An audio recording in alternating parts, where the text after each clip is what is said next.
Hi, Ryan Wood here again. Say hi, Hill. Hi, Hill. Thank you for recording again. Mario, I'm sorry, bud. Please subscribe still, but the don't have it, can't snatch it video, that's going to come. I need to choose my words more carefully with that because, the government.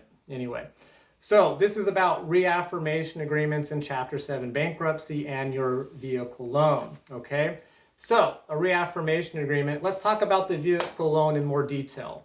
So there's two components of this vehicle loan. One is your personal liability, and the other is the right to repossess the physical collateral, the actual car, all right? So your lender always retains that right if you default on that agreement to repossess their collateral, okay? So they always have that right, whether you file bankruptcy or not. That never actually goes away. So what we're talking about here is your personal liability on the vehicle loan, all right? And the bankruptcy and the Chapter 7 discharge will discharge that personal liability while putting their lien rights, they will retain their lien rights to repossess the vehicle, okay? So naturally your lenders don't like that. They want you to have personal liability and their lien rights, okay? So in 2005, in the Bankruptcy Abuse and Prevention Reform Act, whatever the crap you want to call that thing, they did away with ride-through, which is you just continuing to make your normal, contractually due vehicle loan payment. No terms change of your loan that you agreed to before you filed bankruptcy. You're supposed to have to reaffirm it so that you are now, again, personally responsible, and they have their lien rights to repossess the collateral, even though it got discharged in the bankruptcy, okay? So they want to hook you up on both of those still, right? So what we want is to you really to have your personal liability discharged, which means not reaffirming that debt. And again, whatever the terms were to your vehicle loan before the case was filed, the reaffirmation agreement that your lender provides to me as your attorney that I give to you will have the same percentage rate, the same terms, if not better. It is possible actually to negotiate a lower interest rate in that reaffirmation agreement, which is incentive for you to reaffirm the debt. But if you choose to do that, understand that a year from now, when I'm out of your life, which is good because you got your discharged and moved on, if you can't make those payments, they will repossess the vehicle and enforce that right, which they always had. Then they'll send you a bill after they auction it off for half the value, include all the repo fees, storage fees, and auction fees on that. And your personal liability will still be intact because, again, you reaffirm the debt, all right? So how the process works, we file your Chapter 7 bankruptcy. Your lender sees that you want to continue to pay them, and you're going to continue to pay them no matter what if you want to keep the car. You always have to do that, which is fine. When the Chapter 7 case is filed, they're going to suspend your online privileges to make the payments.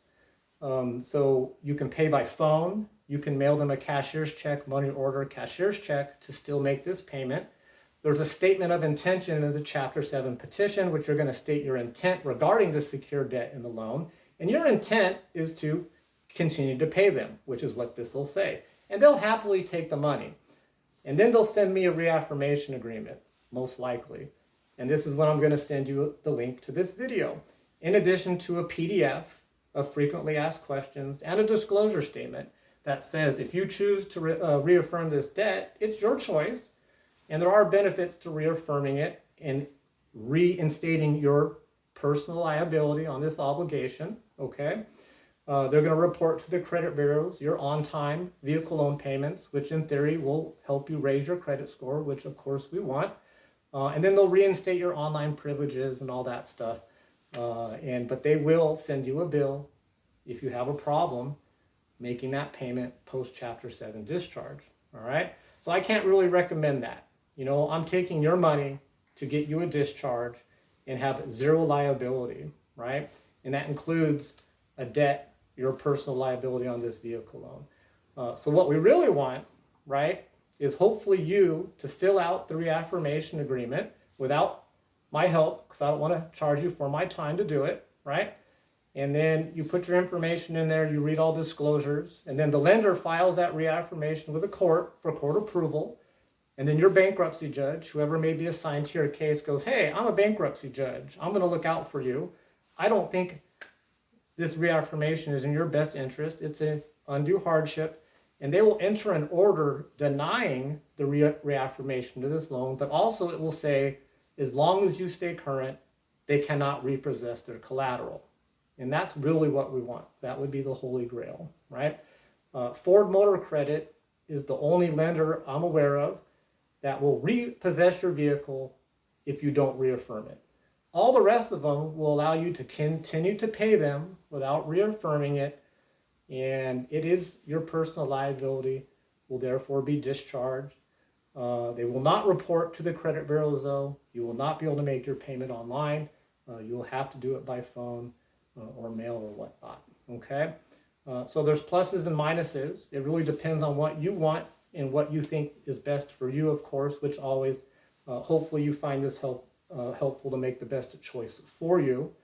And of course, if you have any questions, if you are a current client of mine, feel free to call or email as always, okay? So thank you very much. Stay safe. Thanks, Hill. Bye. Bye.